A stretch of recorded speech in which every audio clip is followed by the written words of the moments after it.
ఆచార్యదేవ ఏమంటివి జాతి నెపమున సూత సుతుల కింద నిలువ అర్హత లేదందువా? ఎంత మాట!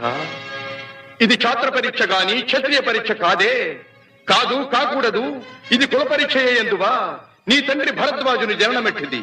అతి జుగుప్సాకరమైన నీ సంభవం ఎట్టిది. మట్టి కుండలో పుట్టితివి కదా. నీది ఏ కులము?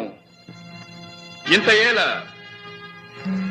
అస్మత్ పితామహుడు గురుకుల వృద్ధుడైన ఈ శాంతనవుడు శివసముద్రుల భార్యవు గంగా గర్భమున జనించలేదా? ఈయనదే కులము. నాతో చెప్పించివేమయ్యా? మా వంశమునకు మూల పురుషుడైన వశిష్ఠుడు దేవవేశ్యకు ఊర్వశీపుత్రుడు కాడా? అతడు పంచమజాతి కన్య అయిన అరుంధతి ఎందు శక్తిని, ఆ శక్తి చండాళంగన ఎందు పరాశరుని, ఆ పరాశరుడు పల్లెపొడిచైన మత్స్యగంధి ఎందు మా తాత వ్యాసుని, ఆ వ్యాసుడి విధవరాండ్రైన మా పితా